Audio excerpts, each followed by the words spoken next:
A'udzu billahi minasyaitonir rajim. Bismillahirrahmanirrahim. Assalamualaikum warahmatullahi wabarakatuh. Waalaikumsalam warahmatullahi wabarakatuh. Alhamdulillahi hamdan katsiran thayyiban mubarakan fih kama yuhibbu rabbuna wa yardah. Tsumma salatu wassalamu ala Rasulillah khairi khalqih wa khairi abdih Muhammad ibnu Abdillah. Wa ashhadu an la ilaha illallah wa ashhadu anna Muhammadar Rasulullah la nabiyya wa la rasula ba'da. Subhanaka la ilma lana illa ma 'allamtana innaka antal azizul hakim. Rabbi shrah li sadri wa yassir li amri wahlul 'uqdatam min lisani yafqahu qawli. Amma ba'du. Bapak-bapak yang selaku tuan rumah di masjid ini yang sangat kami hormati, ibu-ibu semuanya yang sudah menerima kami dengan baik, kami ucapkan terima kasih banyak. Kemudian para pengajar, pembina dari Imanku, yayasan apa? RTQ, kepanjangannya? Rumah Tadabbur Quran. Dari Rumah Tadabbur Quran. Para pengajar, pembina, pengurus yayasan dari Rumah Tadabbur Quran yang saya hormati, dan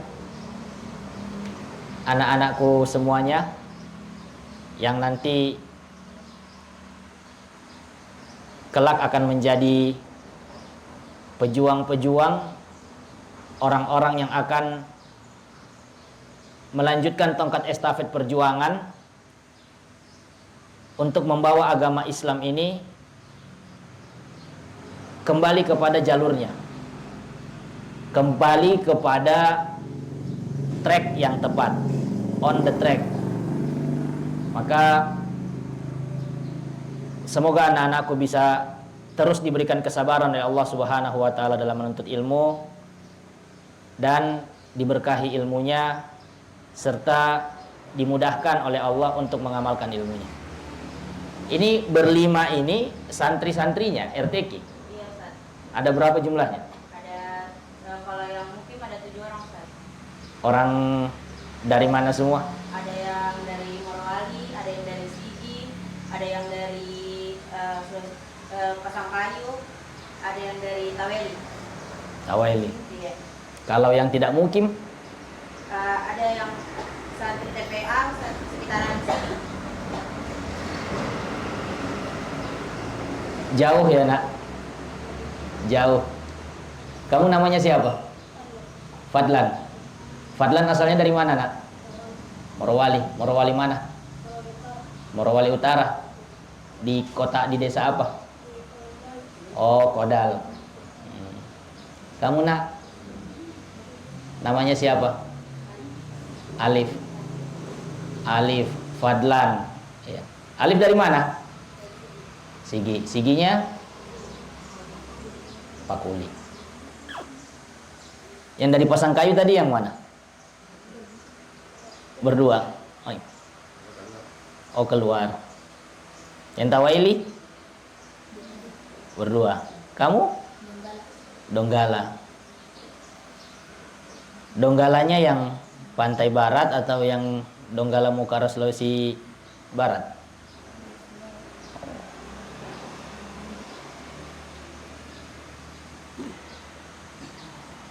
Baik, bapak-bapak, ibu-ibu yang kami muliakan dan kami hormati, syukur kita kepada Allah Subhanahu wa taala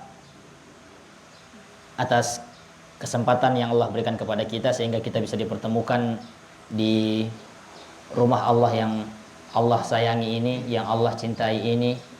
Karena saya ingat salah satu kata ustadz saya, masjid itu bukan perkara besi atau beton, tetapi masjid itu tentang kontribusi dan kebermanfaatannya. masjidnya belum jadi, tapi sudah berbagi. Masjidnya belum berdiri, tapi sudah menginspirasi. Maka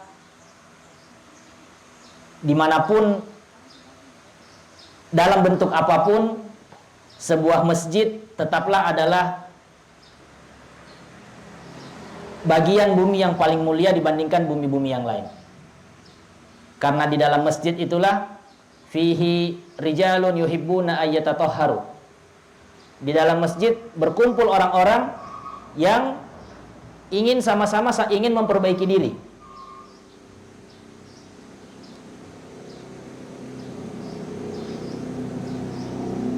Kami selalu diingatkan sama orang tua kami untuk selalu berprasangka baik. Selalu berprasangka baik. Maka kita semoga adalah bagian dari orang-orang yang ketika mendapatkan undangan untuk datang ke masjid, termasuk orang-orang yang ingin berusaha selalu memperbaiki dirinya. Adapun yang lain yang belum berkesempatan datang, mungkin lagi sibuk di kebunnya, atau mungkin lagi belum dapat undangannya karena mungkin disebarkan mendadak gitu. Saya dengarnya tadi mendadak ya. Tapi tidak tahu bagaimana panitianya. Atau dan lain sebagainya. Intinya masih disibukkan dalam kegiatan yang lain, tetapi bukan dalam artian mereka meninggalkan kesempatan untuk selalu datang ke masjid, tidak. Semoga Allah Subhanahu wa taala selalu membimbing kita dalam hidayahnya dan juga memberikan kita kebaikan di dunia dan di akhirat. Bapak-bapak, ibu-ibu yang dimuliakan oleh Allah Subhanahu wa taala, tema yang diberikan ke saya ini, yang diamanahkan ke saya itu masuk surga sekeluarga, itu tema dasarnya. Masuk surga sekeluarga. Kemudian dibuat lebih rinci lagi, membangun keluarga yang sakinah sampai jannah. Tadi sudah kami persiapkan beberapa materi untuk membahas tentang yang namanya keluarga. Pas saya lihat jamaah, anak-anak semua ini, bagaimana saya mau bicara tentang keluarga yang dibicarakan anak-anak?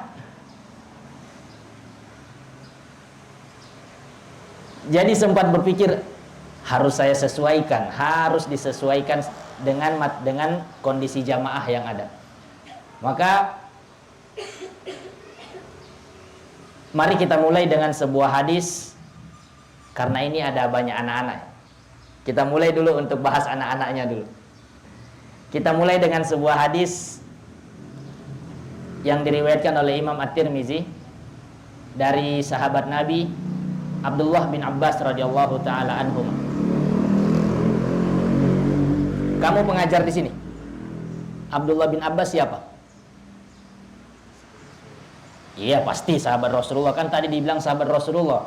Kalau bukan sahabat Rasulullah tidak mungkin meriwayatkan hadis. Tidak mungkin orang dari generasi jauh gitu, tabi'ut tabi'in langsung meriwayatkan hadis, yang tidak bisa. Abdullah bin Abbas itu siapa?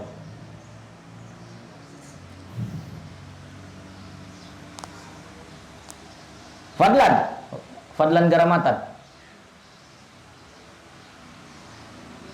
Abdullah bin Abbas siapa, nak?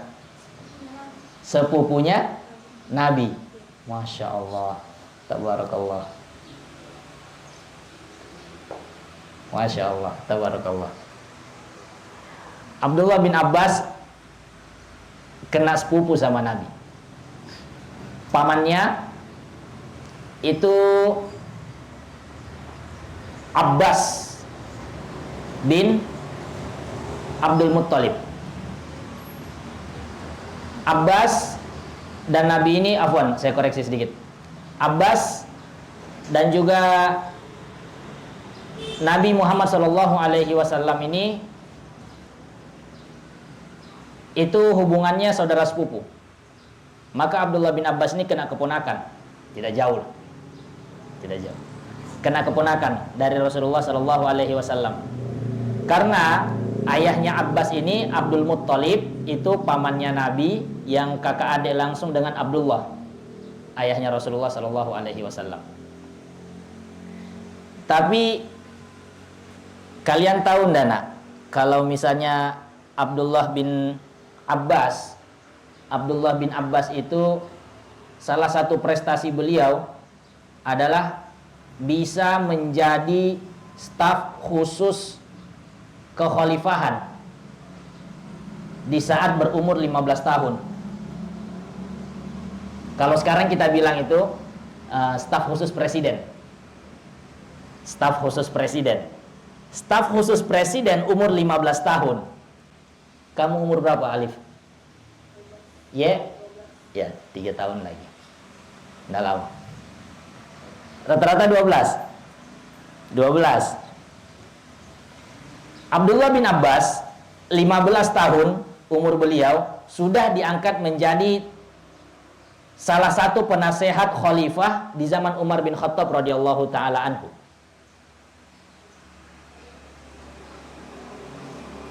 Bisa kita bayangkan bagaimana sempurnanya pola pendidikan Rasulullah Shallallahu Alaihi Wasallam kepada generasi pada saat itu, sehingga bisa membentuk seorang Abdullah bin Abbas, anak kecil. Ya, kita sekarang ini umur 15 tahun itu masuk kelas berapa sih, Ibu? 15 tahun itu umur kelas berapa? SMP kelas 2, kelas 3 kurang lebih. Ya, menurut kita mungkin masih anak-anak, masih suka bermain, masih suka ini. Tetapi kalau Nabi dulu tidak.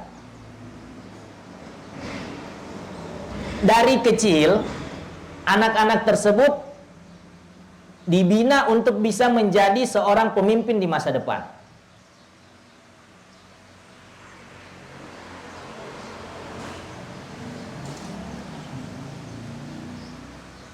Dari mulai Nabi menerima wahyu.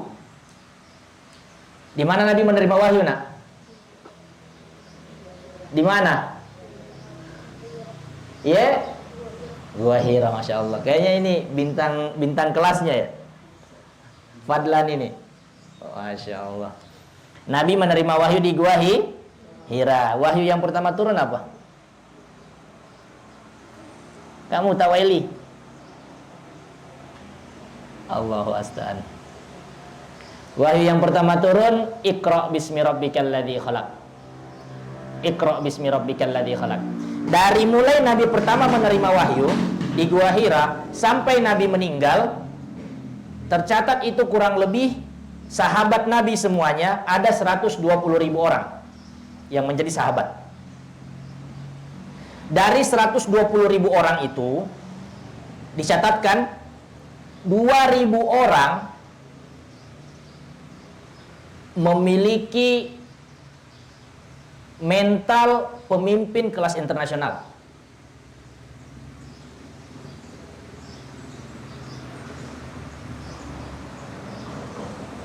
Dari 120.000 orang ini, rata-rata masuk Islamnya 2/3 masuk Islamnya itu umur 20-an. Dari sini kita bisa mengambil beberapa poin bahwa Nabi betul-betul memperhatikan bagaimana generasi mudanya supaya bisa dididik menjadi seorang pemimpin yang baik. Karena agama kita itu mengajarkan memang seorang muslim itu adalah pemimpin, entah dari skala yang kecil seperti di dalam rumah. Dalam hadis Nabi, kullukum ra'in wa kullukum mas'ulun an ra'iyatihi. Setiap dari kalian adalah pemimpin, bertanggung jawab atas apa yang dipimpinnya. Seorang ayah bertanggung jawab menjadi pemimpin di rumahnya. Ibu menjadi pemimpin untuk mengurus anak dan juga apa-apa yang ada di dalam rumahnya dia bersama suaminya. Jadi memang kurikulum Islam itu, kurikulum yang dibangun oleh Rasulullah Shallallahu Alaihi Wasallam melahirkan jiwa-jiwa pemimpin yang nantinya akan bisa membawa tongkat estafet ini berlari lebih jauh.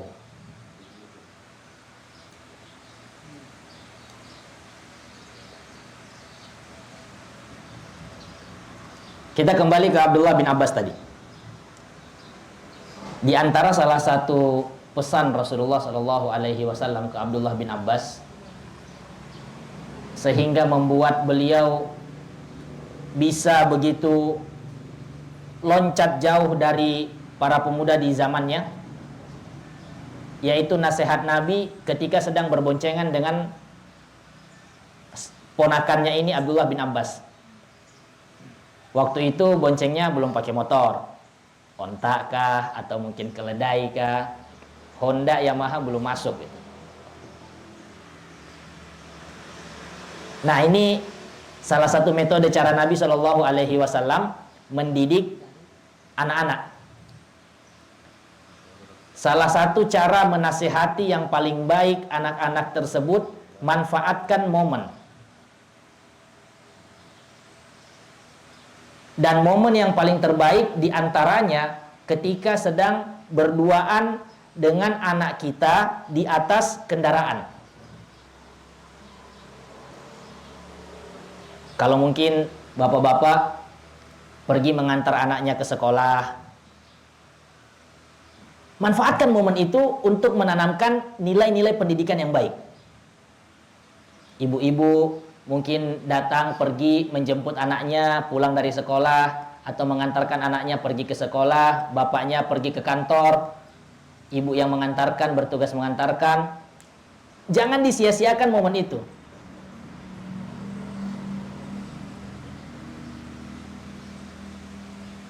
Karena kita ini sedang mencontoh seorang pendidik terbaik yang pernah hidup di dunia ini, Rasulullah Shallallahu Alaihi Wasallam. Beliau memanfaatkan momen ketika berboncengan dengan keponakannya yang masih kecil saat itu. Abdullah bin Abbas ketika mendapatkan nasihat ini umurnya kurang lebih mungkin sekitar 8 tahun, 9 tahun.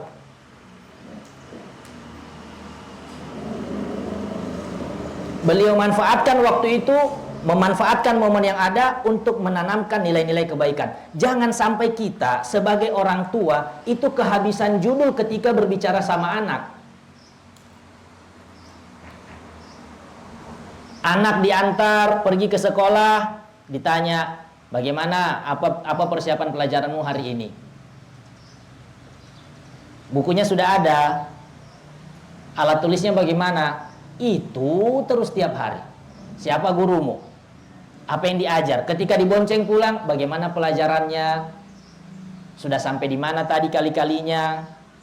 Apa yang dipelajari? Itu lagi. Ini kan kehabisan judul orang tua untuk berdiskusi dengan anak. Jangan.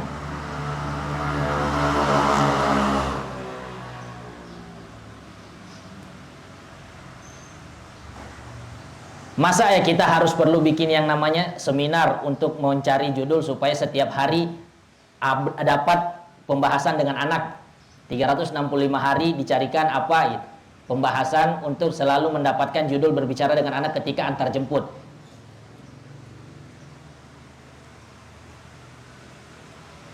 Artinya salah satu cara agar nasihat kita itu didengar oleh anak-anak, lihat momennya. Dan momen antar jemput itu adalah momen yang luar biasa. Jangan cuma badan kita yang antar mereka ke sana, pulang juga jemput seperti itu. Apa bedanya dengan tukang ojek? Kalau hanya seperti itu. Tukang ojek pun bisa antar jemput seperti itu. Tapi kalau orang tua yang mengantar jemput anaknya dengan kendaraan, itu kesempatan paling besar untuk menanamkan nilai-nilai pendidikan, nilai-nilai akhlak dan juga adab kepada anak. Lihat bagaimana Rasulullah memberitahu kepada Abdullah bin Abbas, ya gulam, inni u'allimuka kalimatin. Nah, dengarkan. Saya ingin beritahukan kepadamu kalimat-kalimat yang kamu harus hafalkan, kamu harus pahami baik-baik, kamu harus ingat terus ini. Ihfazillaha yahfazka. Ihfazillaha tajiduhu tujahaka. Jagalah Allah. Jagalah Allah, maka Allah yang akan menjagamu. jagalah Allah, maka Allah akan selalu berada di depanmu untuk melindungi dan mengatur semua urusanmu. Apa yang pertama kali Rasulullah tanamkan kepada Abdullah bin Abbas? Perasaan bergantung kepada Allah.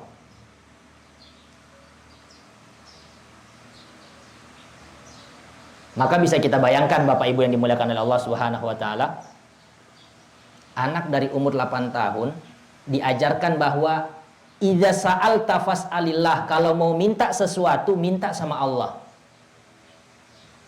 Minta sesuatu minta dulu sama Allah. Bisa kita bayangkan bagaimana anak-anak tersebut nanti ketika mereka dewasa, mereka tidak akan punya pikiran untuk mau merasa bergantung pada manusia.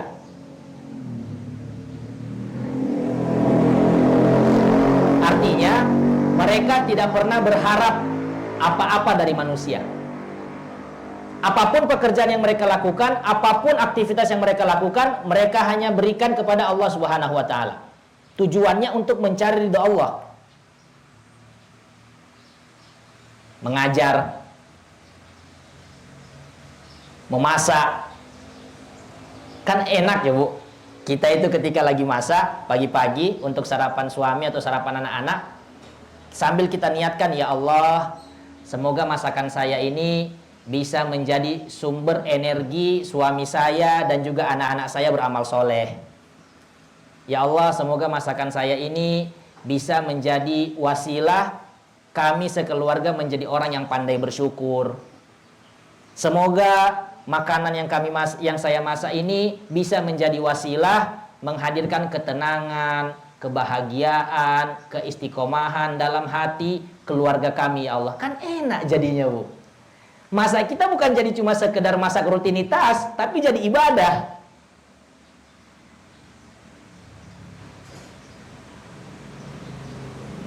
Akhirnya yang dihasilkan pun anak-anak yang dengan kualitas Masya Allah, taat sama orang tua, tidak membantah, disuruh sholat tidak susah, disuruh mengaji langsung berangkat. Dan yang pertama Rasulullah SAW tanamkan kepada Abdullah bin Abbas, jangan pernah bergantung berharap kepada manusia, jangan berharap sama manusia. Apapun yang kau mau, apapun yang kau inginkan, minta sama Allah nak. Minta dulu, berdoa dulu sama Allah. Setelah berdoa baru berusaha. Hal sepele. Sepele. Datang anak-anak melapor, Pak, sepatuku sudah rusak. Mau diganti sepatu baru. Belikan saya sepatu Pak. Kalau orang tua normal, biasanya menyampaikan, oh iya nanti besok Bapak belikan. Oh iya ayo nanti sore kita ke toko cari sepatu. Itu orang tua biasa. Tapi kalau orang tua luar biasa tidak begitu. Bagaimana menyampaikannya? Nak, minta sama Allah semoga rezekinya Bapak dilancarkan baru kita beli. Nah, minta sama Allah semoga rezekinya ibu dimudahkan, nanti kita pergi beli. Walaupun sebenarnya uangnya ada disiapkan.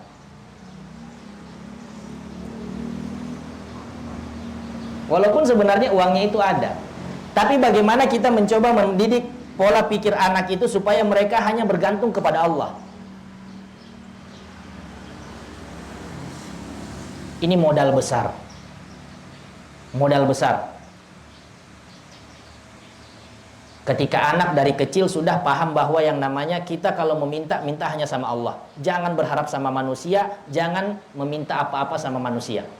Dikasih alhamdulillah, tidak dikasih tidak apa-apa.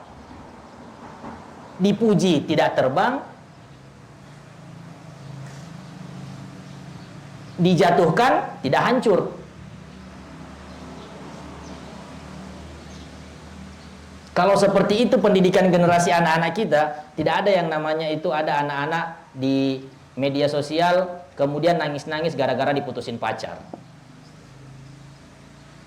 Sampai diundang ke Jakarta, diundang ke sana kemari. Karena yang buat dia terkenal itu Allah Ustaz. Menangisnya dia karena diputus sama pacarnya. Padahal juga masih umur berapa itu anak?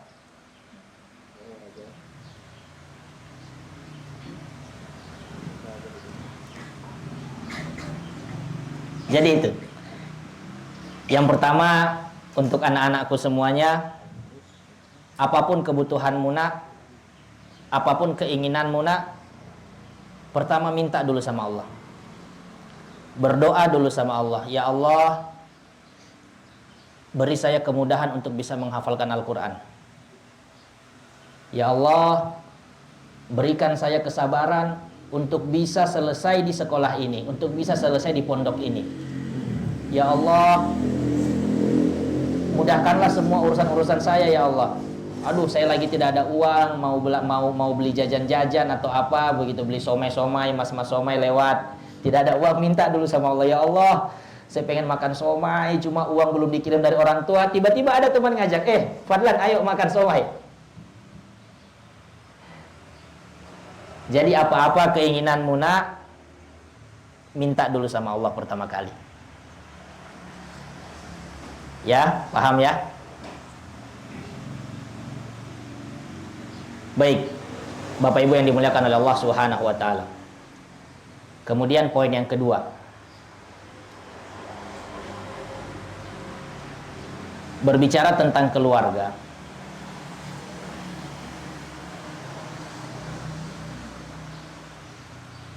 Saya ingat sebuah nasihat yang disampaikan oleh salah satu ustadz juga yang sangat terkenal pakar pendidikan di Indonesia. Beliau sering sekali menyampaikan nasihat-nasihat, seminar-seminar tentang bagaimana pola pendidikan yang seharusnya dilakukan oleh seorang muslim supaya bisa kembali ke track yang benar. Beliau mengatakan tentang perkara keluarga.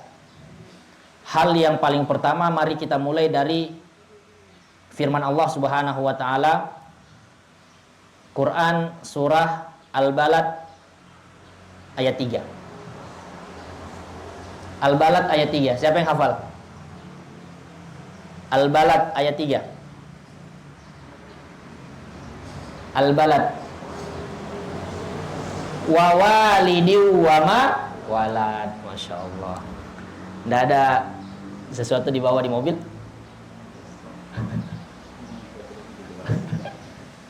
Dari tadi Fadlan terus yang jauh nih. Masya Allah, berkah. Ya, ini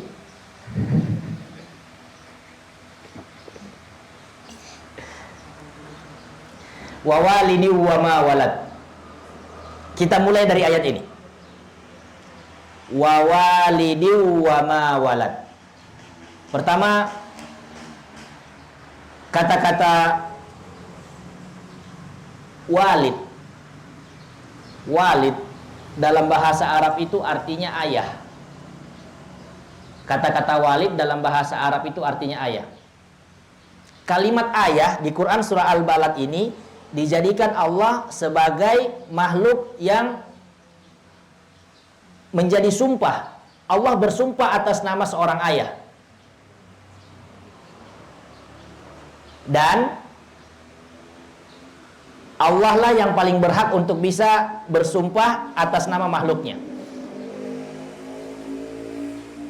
Tetapi yang harus kita pahami bersama, makhluk-makhluk yang Allah sebutkan di dalam Al-Quran secara khusus digunakan untuk sebagai sumpah, itu pasti memiliki kelebihan dan perhatian khusus dari Allah Subhanahu wa taala. Contohnya apa, Bapak Ibu? Wal asr, demi masa, waktu. Kedudukan waktu itu harta paling berharga bagi seseorang. Kemudian wasyamsi waduhaha, matahari. Apalagi? Wal laili idza yaghsha, waktu malam. Wal fajr, waktu fajar. bahwa tidak ada sesuatu pun sebuah makhluk yang Allah pakai namanya untuk bersumpah di dalam Al-Quran, kecuali itu pasti memiliki perhatian khusus dari Allah Subhanahu wa Ta'ala. Begitu juga seorang ayah.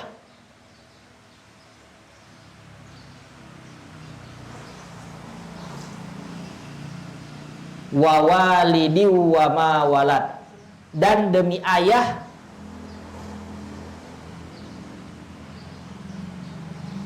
serta apa yang ia lahirkan.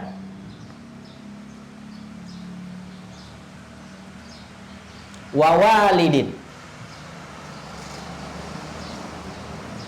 artinya bahwa dalam ayat ini ketika kita menginginkan sebuah keluarga yang sakinah, bukan cuma di dunia tapi sampai ke surga, bukan anak-anak dulu pembahasannya, bukan. Tapi pertama mulai dari diri seorang ayah dulu.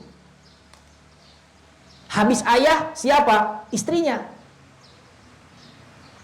Makanya selalu doa kita itu apa, Bu? Rabbana hablana min azwajina wa dzurriyyatina qurrata a'yun. Ya Allah, karuniakanlah kepada kami dan juga pasangan kami, orang tua dulu, yang menjadi tombak utama, yang menjadi pembuka jalan supaya keluarga ini bisa sakinah di dunia sampai ke surga.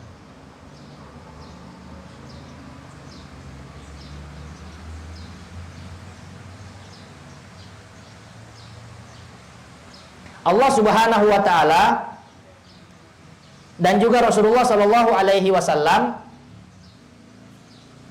menitipkan tugas mendidik paling pertama itu kepada orang tua.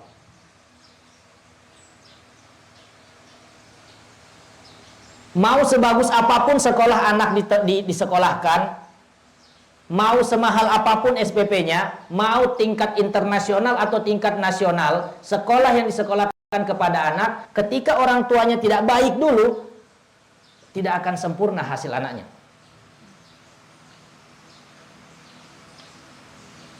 Kalaupun untuk bisa menjadi baik, itu butuh perjuangan yang lebih ekstra. Maka saat kita membicarakan tentang yang namanya keluarga yang sakinah sampai jannah, kita introspeksi diri dulu sebagai orang tua. Semangat bertanya, Ustadz, anak saya mau sekolahkan di pondok tahfidz yang ini, kasih rekomendasi pondok tahfidz, Ustadz, yang mana yang paling bagus? Waalaikumsalam. Mari, Pak. Rekomendasi pondok tahfidz mana yang paling bagus di sini, Ustadz? Di Palu gitu. Atau mungkin di Makassar, atau mungkin di Jawa. Saya mau dia jadi seorang penghafal Quran begini. Masya Allah, semangat, ini baik, tidak salah, baik ini. Tapi coba kita tanya, Pak, anaknya mau disekolahkan tahfiz, bapaknya sudah hafal berapa juz?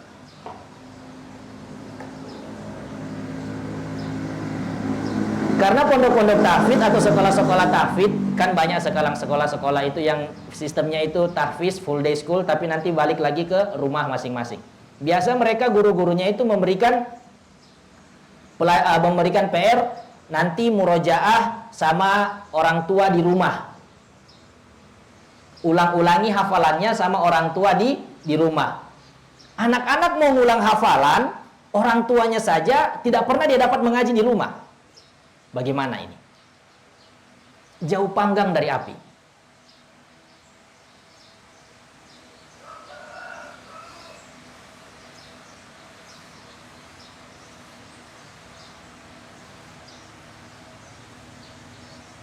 Berarti bahwa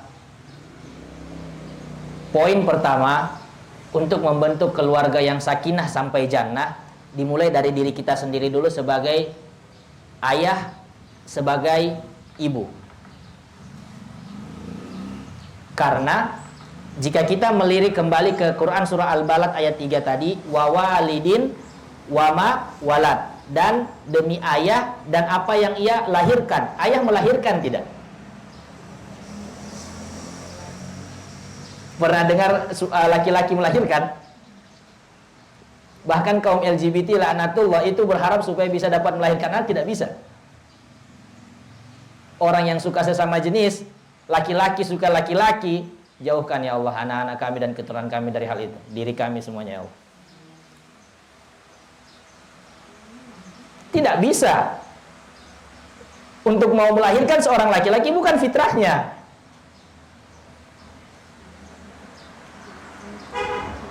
Ini kan jadi unik ayatnya. Wa walidin, Allah di awal bersumpah demi nama ayah. Tetapi ditutup dengan kata dan apa-apa yang ia lahirkan. Ayah tidak mungkin melahirkan. Jadi siapa yang melahirkan? Ibu. Berarti ayat ini yang disinggung ayah dan ibu.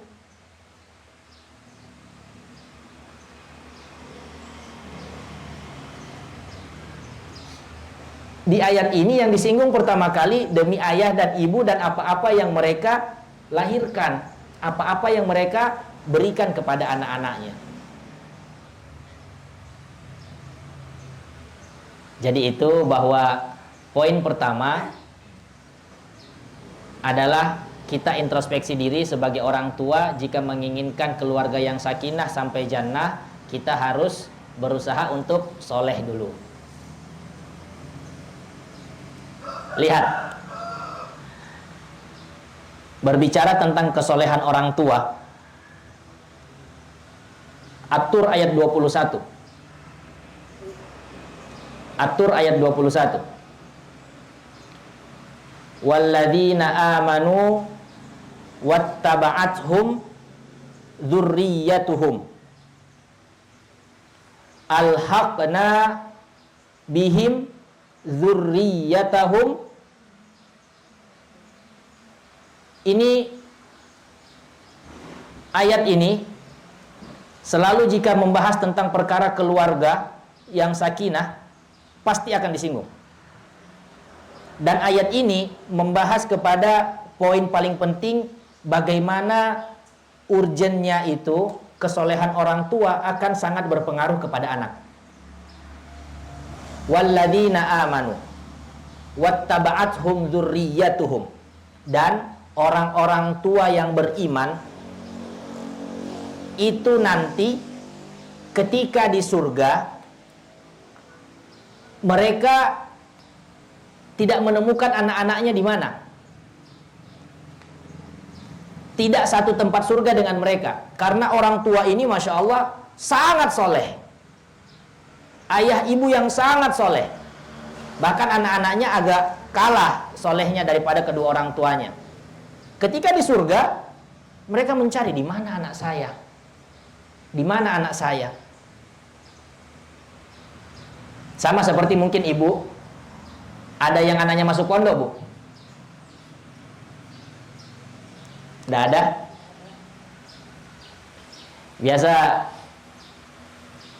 kalau waktu dulu masa-masa di pondok, ibu itu beberapa kali pertama cerita, beberapa kali cerita itu, kalau lagi makan enak di rumah yang diingat anak. Aduh, bagaimana anak saya di pondok makannya apa? Apakah dia bisa makan daging yang sama seperti ini, gore-gore atau apa begitu. Itu fitrah seorang ibu. Rasa sayangnya seorang ibu kepada anaknya. Dan Allah ketika di dalam surga ingin menyempurnakan semua nikmat yang ada di surga. Maka kalau kita di dunia saja kadang-kadang itu mendapatkan kenikmatan, langsung ingat anak, langsung ingat suami bagaimana, di surga pun nanti begitu. Masuk ke tingkatan surga yang tinggi, orang tua yang soleh, kemudian lihat anak saya di mana? Ya Allah, anak saya kok tidak ada? Di mana mereka? Akhirnya orang tua ini berdoa sama Allah Subhanahu wa taala, ya Allah, kasih sama-sama saya dengan anak saya. Anak-anak tadi, ini mereka masuk surga juga sebenarnya. Anak-anaknya ini, soleh juga. Sudah masuk surga juga. Cuma surganya tingkatnya di bawah dari ayah-ayah ibunya. Sedangkan jarak antara satu tingkat surga dengan tingkat yang lain itu langit dan bumi. Jadi anak-anaknya karena doa kedua orang tuanya yang soleh diangkat dari tingkatan bawah masuk ke tingkatan atas supaya bisa sama-sama.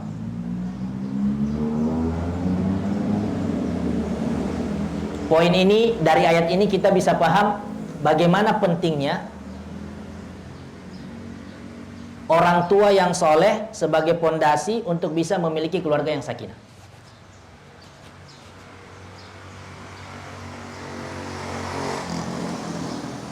Ada satu lagi.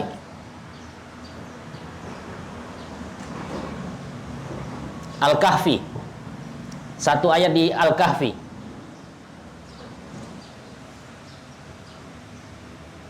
Yang potongan ayatnya itu berbunyi tentang kisah Nabi Musa, Nabi Yusha bin Nun, dan Nabi Khidir sedang memperbaiki tembok bangunan yang rusak. Hafal ayatnya, Fadlan? Tidak. Sedang memperbaiki tembok yang rusak. Sedang memperbaiki tembok yang rusak. Jadi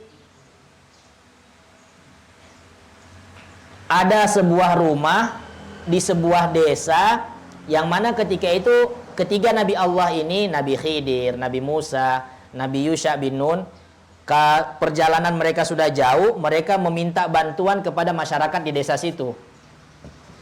Bantuan ya sekiranya mungkin ada air minum, atau mungkin hanya kue untuk pengganjal perut, bekal untuk menambah bekal mereka karena sudah habis sama sekali bekalnya. Fa'abau ayyudayifuhuma. Tapi masyarakat di kampung itu menolak, tidak mau memberikan bekal atau menambah bekal para Nabi Allah ini. Ketika mereka berjalan di desa, Nabi Khidir melihat ada sebuah bangunan rumah sudah mau hancur, itu langsung beliau perbaiki. Otomatis Nabi Musa sama Nabi Yusha bin Nun yang lagi belajar ikut sama beliau. Lagi belajar ke Nabi Khidir, ikut memperbaiki. Nah ini bangunannya Masya Allah. Tukangnya para nabi. Yang jadi tukang ini nabi.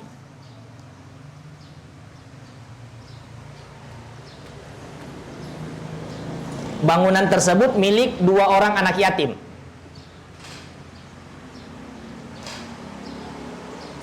Milik 2 orang anak yatim, kemudian diperbaiki bangunan tersebut, dan ketika itu Nabi Musa protes. Nabi Khidir, kenapa mau diperbaiki ini bangunan rumah? Padahal tadi kita masuk ke kampung sini, mau minta tambahan bekal saja biar cuma air kah atau apa, tidak ada dikasih.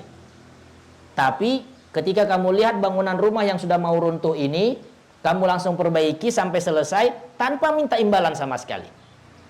Kenapa? Kenapa mesti begitu?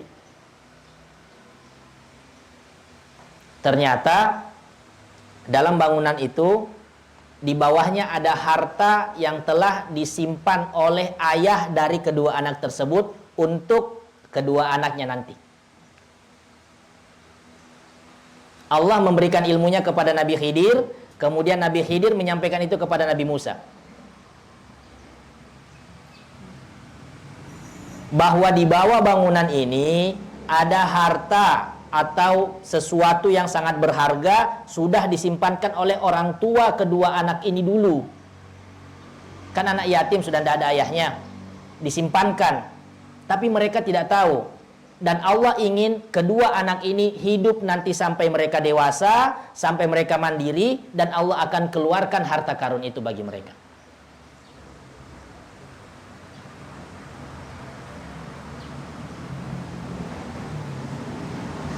Ada banyak tafsir yang menjelaskan tentang ayat ini.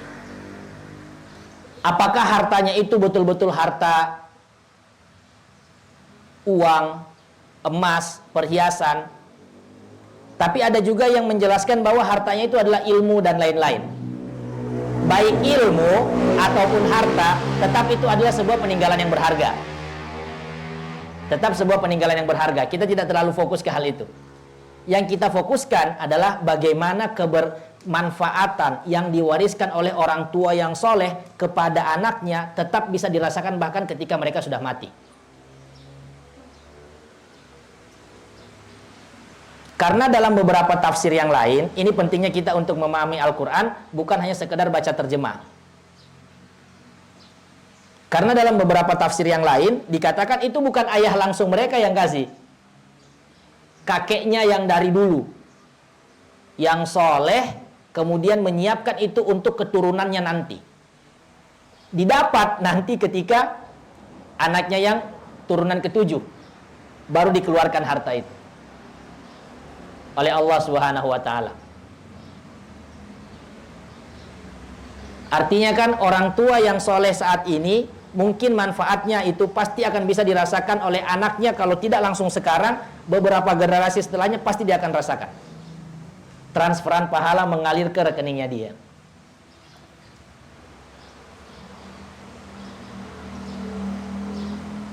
Tapi ada satu hal, bahwa kalau memang kebermanfaatan itu bisa diwariskan kepada anak cucu kita, berarti ketika kita berbuat dosa, kejahatan di saat sendiri, itu mungkin nanti bisa juga berpengaruh kepada anak cucu kita. Maka ini semoga bisa menjadi rem untuk diri kita masing-masing. Ingat bahwa ketika kita sedang melakukan dosa, kejahatan saat sendiri, itu efek negatifnya bukan nanti cuma kita yang rasa. Sampai keturunan nanti itu akan merasakan efek negatifnya.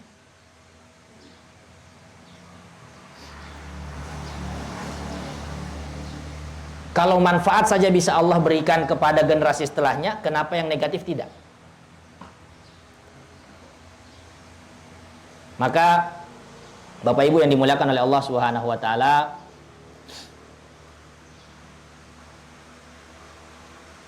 kemudian poin yang terakhir bahwa ketika kita mengharapkan sebuah keluarga yang sakinah sampai ke jannah, selain kita mempersiapkan diri kita dengan sebaik-baiknya untuk menjaga kesolehan diri kita sebagai orang tua, pastinya yaitu kita juga mengawal sebisa mungkin anak keturunan kita itu bisa mengikuti jejak kesolehan yang sama. Selalu mengambil peran demi kebaikan-kebaikan mereka. Walaupun kita belum hafal Al-Quran, tetapi berharap anak kita bisa menjadi seorang hafiz Quran nanti di hari di masa yang akan datang, sehingga nanti di hari kiamat itu bisa kita mendapatkan keutamaan dipakaikan mahkota dari cahaya. Maka ambil peran. Saya belum hafal Quran. Ya kalau belum hafal Quran, ajarkan anak-anak kita abata saja dari mereka kecil.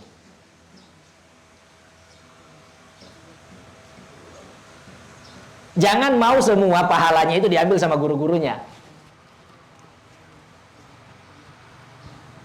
Bahkan sampai mengajarkan Al-Fatihah saja yang ajarkan pertama kali gurunya. Terus orang tua mau dapat pahala apa seperti itu?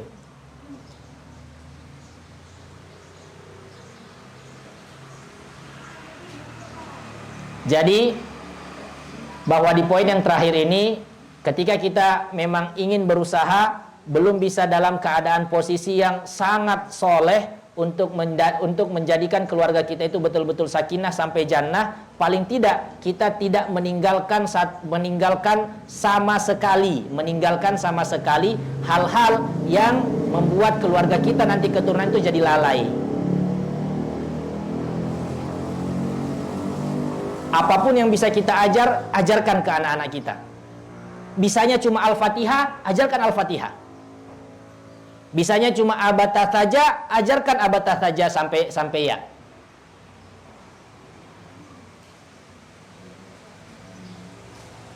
Ibarat kata kalau kita mau bikin empang,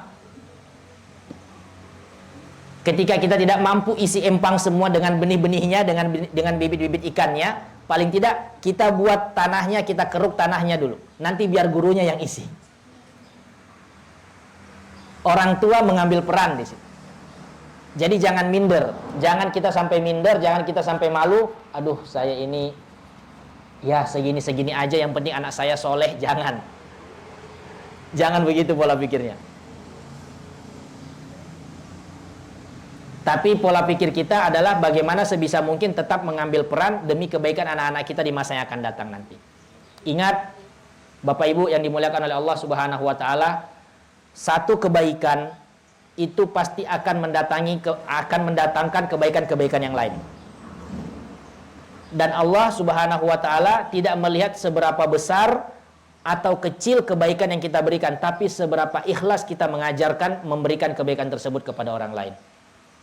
Dan kepada anak-anak kita, sekecil apapun kebaikan yang kita berikan kepada mereka, nilai-nilai pendidikan, adab, akhlak yang kita tanamkan kepada mereka, pasti semoga itu bisa menjadi bekal yang mahal bagi mereka ketika di masa yang akan datang nanti di umur usia dewasa mereka.